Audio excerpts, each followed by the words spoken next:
Adolescence on Netflix was the biggest show of the year by far. If you're one of the few who haven't seen it, it is a story of a young man who has been caught up in a unaliving of a young girl. And when I say caught up, spoiler alert, it's pretty obvious that he did it, which is obviously terrible, terrifying, a horrible thought for any parent out there that your child could do something so despicable. What really brought everyone in to talk about this particular show is the incredible acting. In fact, the young man in the show had never acted before. On top of all of that, every single episode, much like a live theatre play, was one take. An hour-long take. If one thing went wrong, they had to start all over again. It's an incredible show. If you haven't seen it, watch it. Now, the overarching theme of the show is what is happening to young men. Why would they be committing atrocities like the young man apparently did? Well, the answer to that is quite obvious, and it's the title of this video. The manosphere is to blame. So what is the manosphere? This brand new, and I think this is all it really is a buzzword that people throw out there when they don't really know what they're saying.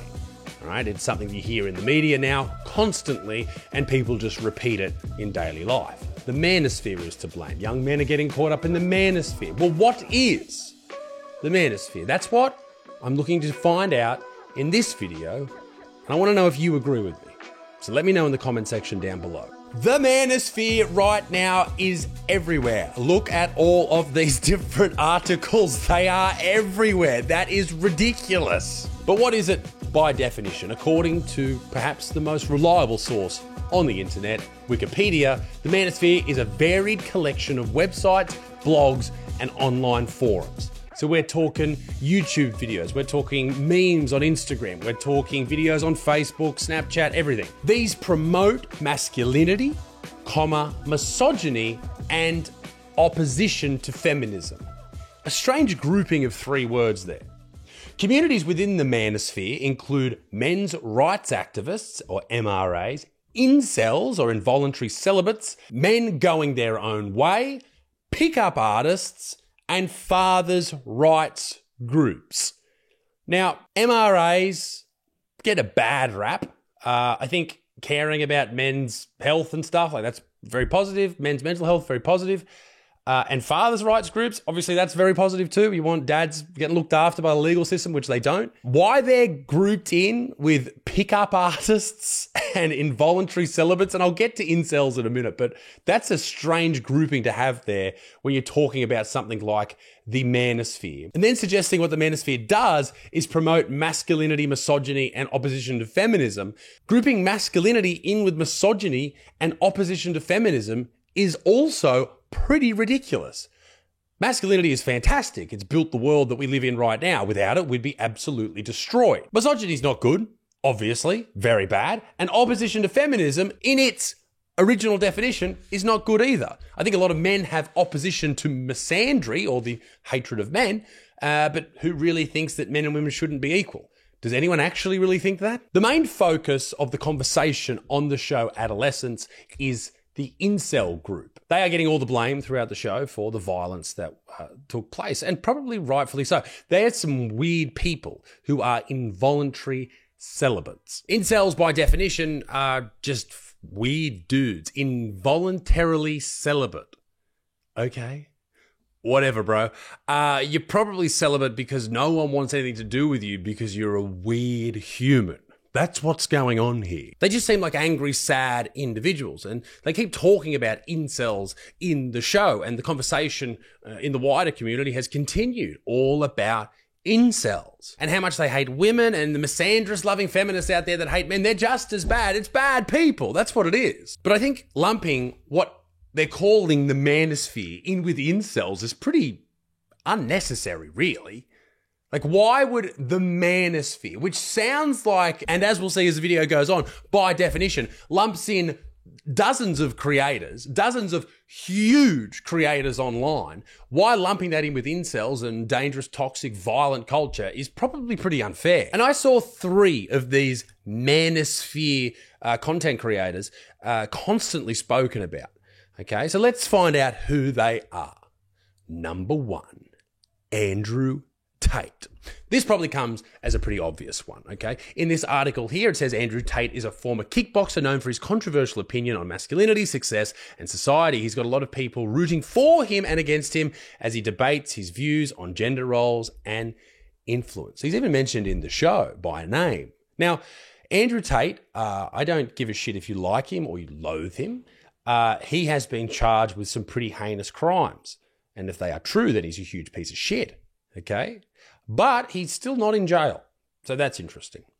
Regardless, he does have some strange opinions, and many opinions I don't agree with. He has opinions I do agree with as well, mostly on training and, not giving up and shit like that. I think they're positive messages. But does his negativity outweigh the positive? I guess that is the question here. There are a lot of poor lessons that he and his brother propose to the less fortunate of the men out there and sucks them in and makes money off them. And that's his game, right? I will agree that Andrew Tate is not a great influence overall on all men by everything he says. But with the other 2 that are constantly mentioned, this whole conversation has lost me. The next one is Jordan Peterson. Jordan Peterson, a Canadian psychologist, professor known for his views on psychology and self-help. One of his core beliefs is that traditional masculine roles should stand and men acting as providers and protectors offers foundation for stability in society. I tend to agree with those ideas that having the traditional roles is more beneficial for people in the long run. Think about it like this. And I don't mean like cooking and cleaning and shit like that. I don't mean that at all. I mean, what would make, for example, men are more likely to go into the workforce and work up to a more successful role and dedicate hours and all this type of stuff and not see the family as much. What would make a woman happier in the long run? An old lady, retired, maybe she's been diagnosed with cancer, something horrible's happened and she's facing the last few months of her life. And she looks back on her life. What is she more happy that she's done? Is she happy that she raised a beautiful family? Or that she became the CEO of fucking Target? What would she be happier doing? And then ask the same question about a man. I would probably answer that and say I would prefer to be just known as a dad, but that's me. Other men are different. And other women are different too. But to say that traditional roles don't exist or they shouldn't exist is ridiculous. They're there for a reason. They're ingrained into our DNA. And if you look at the law of averages, most average people are happier or happiest when they live by those roles, which I think is interesting. The idea that Jordan Peterson is a woman hater destroying young men is ridiculous. But the third person is even more ridiculous. Joe Rogan. Joe Rogan, described here as a comedian podcaster who is widely adored and criticized for his views on masculinity, self-resilience, and mental toughness. Having Joe in this list is fucking Thinking that Joe is a part of this manosphere that's hurting people is absolutely ridiculous. He has had more of a positive influence on young men and young women than anyone I can think of off the top of my head, at least in the last century. I know that sounds ridiculous, but I say that sincerely. The messages that he has put across in his podcast, and he's said things that are wrong and incorrect and I disagree with in the past, but if you look at what he has said as a whole, these core beliefs about family, about love, about respect, about exercise, about learning, how can you disagree with them? If you do disagree with them, it proves to me that you have never listened. It proves to me without a doubt that you don't have any ability to think for yourself. And that says more about you than it does about him. There are many more evil people on this list, a part of the manosphere. And much like the alleged pipeline to the alt-right, I'm a part of this list. I'm a part of the manosphere. I'm also a part of the alt-right pipeline. The idea that if it's written here, that if you listen to Joe Rogan, you'll eventually probably maybe become a Nazi, which is just once again ridiculous. Some people do that. In the same vein that some people who smoke weed then go on to sell drugs for the cartel.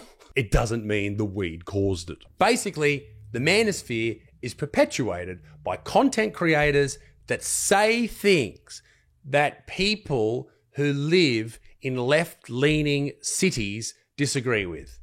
That's what the manosphere is. If you say something, like you say the gender pay gap isn't real or it doesn't exist, or at the very least, it's not how it is described, then you are a part of the manosphere because people in large cities disagree with that, right? That's what the manosphere is. So what happens in the manosphere?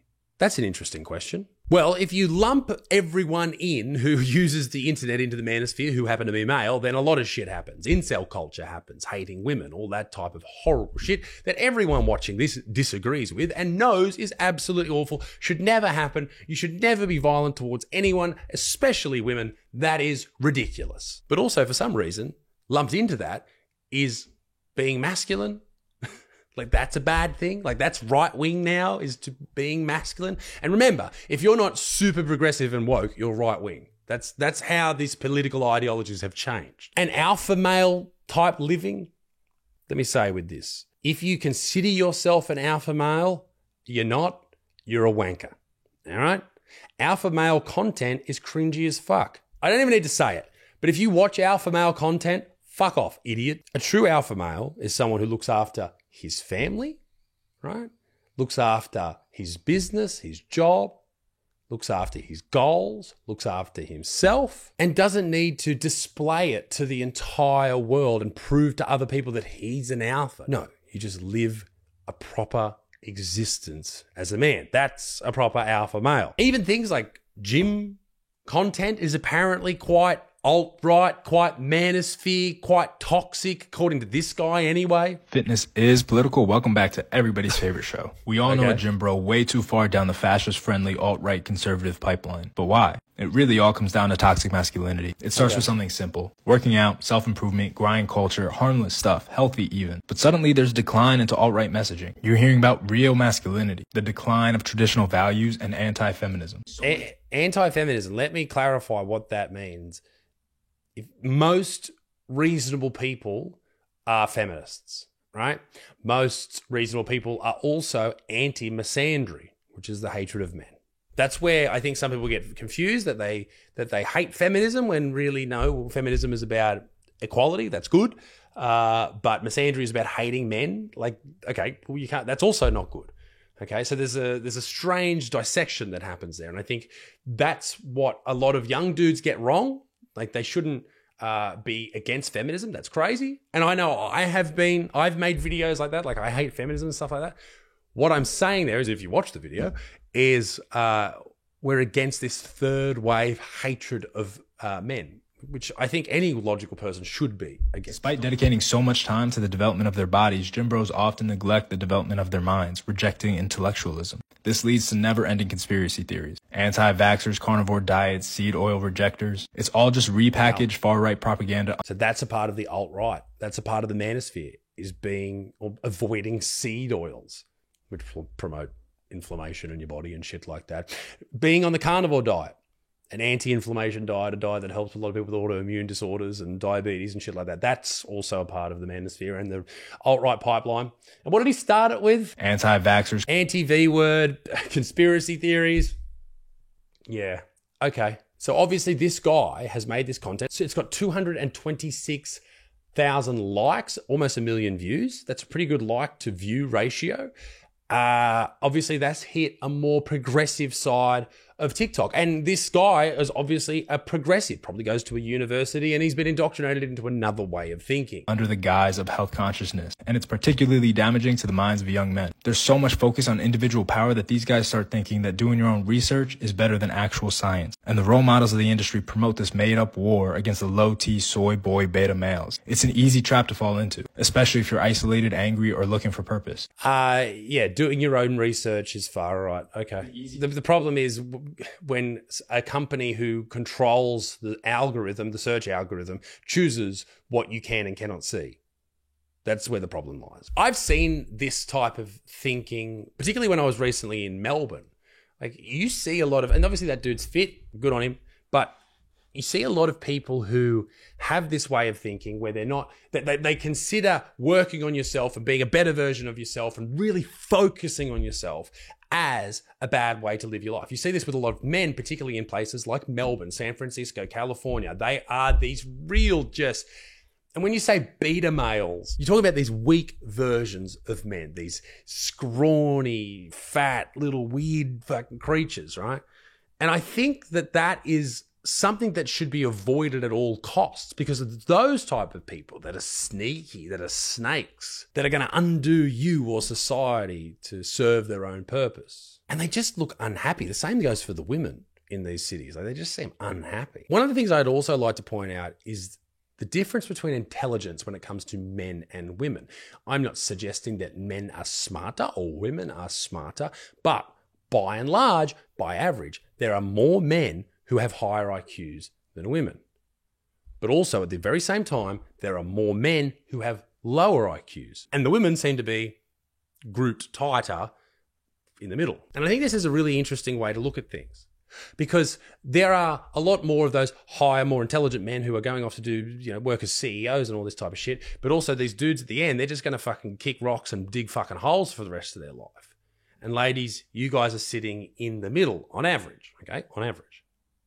And by looking at that data, by looking at that spread, we can deduce this. Women have to be picky with the dudes that they select, because they're either going to get an absolute dumb or a good.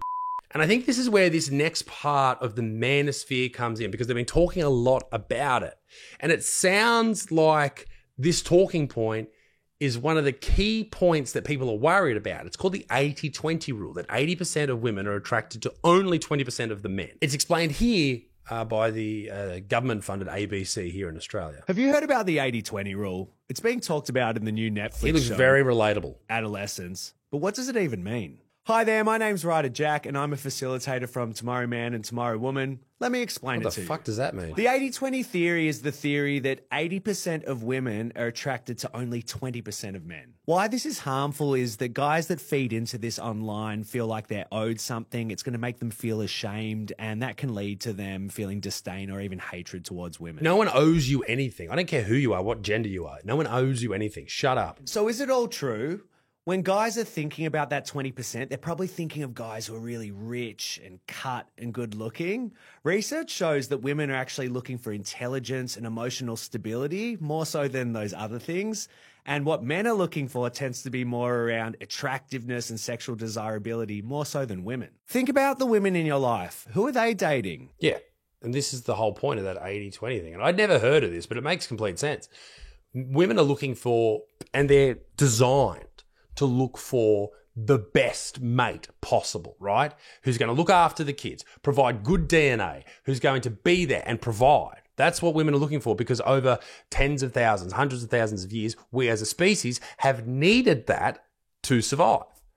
Men are just looking to fucking throw sperm around. They don't give a fuck, all right? And that's probably the difference between men and women. And that's why when people make fun of women for sleeping with a lot of men, that's why people find it funny. That's why people laugh. That's why people make those jokes. That's why people look down on fucking Bonnie Blue for rooting 1,000 dudes. Because it's easy for women to do. It's simple. It's an easy thing. It's like taking steroids in sport. It's the easy option, right?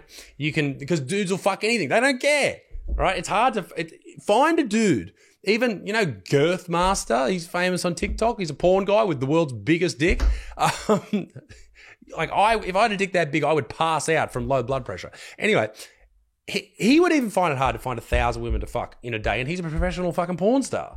All right, it's impossible, I would say, for dudes to be able to do that. But for women, it's doable, and that's why I think people look down upon it, because it's easy, and people often look down upon things that are easy. Anyway, women have to choose the best men available to have their babies, to provide them with the sperm for babies, right? And if they don't do that, if they don't focus on the 20%, because men are so variable, some are very, very smart, some are very, very dumb, not as many in the middle as women, then you will end up with a dead shit baby who will then go on to procreate and create more dead shit kids. And I think that's the whole thing with this 20%. The only problem I see with the 80-20 idea is that you, at any point, should think that women owe you anything. They don't, all right? If you think like that, fucking grow up, idiot. But, yeah, women have the power in this situation. They are choosing, all right? Men are there. Every man's putting their hand up. Please, pick me. And they're choosing, all right? So they're obviously going to pick the best from the bunch. Makes sense. Think about the women in your life. Who are they dating? Is it that top 20%, or are they just normal, everyday guys? Sorry, let me say this too. The top 20% aren't the strongest, aren't the most jacked. They're the nicest, the funniest, the happiest, the most intelligent, the most driven, the best in their field, that type of stuff. It doesn't just mean something to do with physical attributes, okay? It means a lot of different things. Maybe when it comes to sexual attraction, it's just physical attributes, but when it comes to procreation and marriage, that's when it differs. I think that all made sense. Does that make sense? I think like women are looking for the best men available, and men are looking for somewhere to shoot loads. That's just our species, unfortunately. So, how can we raise good men and avoid the manosphere? Post the show Adolescence, this is the question that people all over the world are asking. And they're asking this question based on, well, the idea that there are a lot of men, and this is a little bit creepy because this happens in schools all the time, right? There are a lot of schools right now that are having these discussions about our young men. They're looking at them as future potential offenders, thinking that they may very well harm women, and they may, some of them may, and that is a problem. And what causes that? I guess that is another question that we could probably dive deep into, but I think the general consensus is upbringing. Right? If you are brought up in a home where your parents are constantly fighting, or there's violence, or there's anger, then you may continue that throughout your life. And that is horrendous. And if you are a female and you grow up in a house where there's yelling and there's anger and there's violence and all that type of stuff, you might continue that shit. And maybe you're not going to hit your partner, but maybe you're going to treat him like shit. Remember, ladies and gentlemen, it is not normal for a couple to fight all the time. Maybe one fight a year, maybe, right? If you're fighting all the time, I wrote about this in my book, Better Man. If you're fighting all the time, I'm sorry, but you didn't marry your best friend. There's a whole chapter about marrying your best friend. If you fail to do that, you will fight all the time. And maybe it's a lesson that you need to learn that it's time to cut your losses. Start again. But anyway, I'll leave that up to you. There are young men facing this scrutiny right now that they may very well grow up to be a bad person. And that's a strange way to look at things. I think that's a strange way to look at anyone. You don't want to look at someone as a criminal before they've even done anything. But also something probably should be done, because any domestic violence or any violence against women is too much. Any violence against anyone is too much. So what should be done? Well, as I said, it all starts in the home. It all starts as us, as men, older men than these young guys, as dads. We need to set the example immediately. For my son, for example, I teach him traditional values like holding the door open for his mum. But also, he holds the door open for everybody. That's just a polite, nice thing to do. I teach him to shake men's hands. But he also is taught to shake women's hands if they want to shake hands. Right? Just those little things. I'm teaching him communication skills, talking with people who are older than him. All those little things, kindness, love, all that business that, his mum teaches him more than anyone else because she's the kindest, most loving person I know. All of those things will help him in the future. My wife and I, we don't fight. There is zero fighting. There's no yelling. We've never yelled at each other, I don't think, in our relationship ever, but particularly not in front of him. We might raise our voices under frustration, like the other day when a pooey nappy flew across the fucking room because Addie decided to grab it. I think I said, stop. Anyway, I roused. I roused also the other day when he went to touch the oven because it was hot. So obviously there's times to raise your voice, but when you're constantly raising your voice and you take it up to 10 immediately all the time, that's going to raise a young person who has lived through some trauma. Now, you may not think that's trauma, but that's trauma. If you hear yelling all the time, your brain's going to be constantly in the fight or flight response, and that is trauma. So then they're going to continue that throughout their life into their relationships. And then if that is the start of their lives, what else are they accessing throughout it? Who are they hearing from? And I guess this is the question of the manosphere and some of the people and some of the messaging that they do hear. Now, you may think of me as some right-wing crazy nut job or whatever that hates trans people and hates feminists. That's not me at all. I have very left-wing views about a lot of different things, about abortion, about gay marriage, about socialist medicine, all right? But by and large, I think a lot of my opinions just, and I know people make fun of this, but are just more common sense than anything else. So what can we do? I don't have all the answers there. I just feel that the best thing to do is treat young people with love and kindness and look after them, and don't create all of this trauma within their own mind that it seems our generation and the generations before ours has had. Something else you probably should do to help young men not become violent is understand how emojis work. Yeah, this was a real article. Let's have a look. From Cosmopolitan, the hidden emojis mean in Netflix's adolescence, hidden meaning explained. Okay, so we've got the red pill, and I use the term like red pilled. I use that as like a Trump thing when people started liking Trump, but it's obviously to do with like the Matrix and awakening and shit like that. Dynamite emoji. Exploding red pill, meaning someone's become an incel. Okay, so watch out for the dynamite emoji. 100%. Like if you text me and say, hey, Isaac, do you want to come here? And I go, yeah, 100%. Does that mean, oh, that's the 80-20 rule, meaning I hate women. Okay, you must trick them. I guess that's another thing about the 80-20 thing is you got to trick women into loving you. And to that, I ask you, okay, don't trick people, but also, what is makeup? Heart emojis. Okay, heart emojis are bad. Okay, red means love, purple means horny, yellow means I'm interested, pink means not in sex, and orange means you're going to be fine. It all has meaning, okay? For kidney beans, that means you're going to flick the bean, or no, that's an fucking... Okay, I don't think these are reality at fucking all. Maybe we could help the children out there by reading more feminist history books. That's what Rolling Stone had to say anyway. Oh yeah, that's these guys. Shut the fuck up. Don't listen to these dudes. So what can we actually do? And what actually causes men to become radicalized into horrible pieces of shit? Well, as I said before, it's the upbringing. That's the biggest thing. Look at a dog, right? What causes a dog to be violent? I think there's always a chance, because dogs are wild animals deep down. All dogs come from wolves. That they may be violent, they may attack, but if you raise them correctly, like most people do, they won't be. But if you raise them to be a vicious piece of shit, maybe you're a vicious piece of shit, and that's how you raise your dog, then that's what they will think is normal. If you hit your dog every day, then they will think that violence is normal. Hit your kid, scream at your kid, yell at your wife yells at you, then that's what that kid believes is reality. And then if they do find someone like Andrew Tate or worse, and they follow down that pipeline, and they follow more people, maybe they pick and choose things that sort of make sense in their own mind that pertain to violence. Maybe that does lead to violence, potentially, possibly, with some people. And maybe you combine that with other things that in the wrong hands maybe lead to violence. Weapons, drugs, alcohol, music. I know, like, I listen to metal.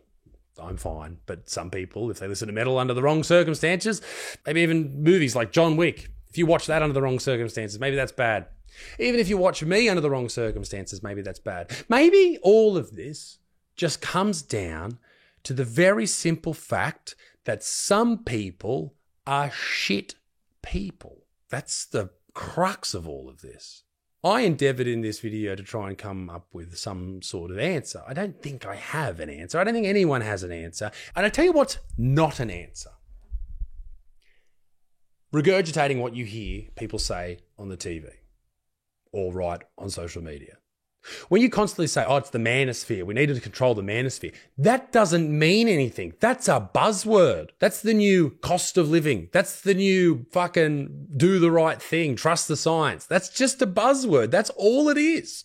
It doesn't mean anything. And what this keeps doing is lumping all men together like we're this fucking vicious plague. And it's not good. It's not helpful. It's not healthy. We need to find the bad eggs and address everything about them. What's happening in their home life, what they're looking at on their phone, all of that shit. Because there is harmful messaging out there, no doubt. And I do my best to make sure that I'm absolutely clear on what I believe. But you could probably, in the wrong mindset, watch this video and come up with the wrong conclusion, a conclusion that I'm not even trying to put across. Maybe you have a bad mindset right now about something. Maybe you've just been broken up with. Maybe you've had a bad, maybe you're ugly, maybe you're gross, maybe you're given up, maybe you're depressed, whatever. And you take away something from this video that I didn't mean at all. But whose fault's that? That's another question. Ladies and gentlemen, I wish you all the very best. To all the young dudes out there, work on yourself, make yourself into the best version of yourself. Be kind, be happy, be loving. I think that's all we can really do. Be a good motherfucker. Peace in the Middle East, but it stinks. Toodle au revoir. Bye-bye.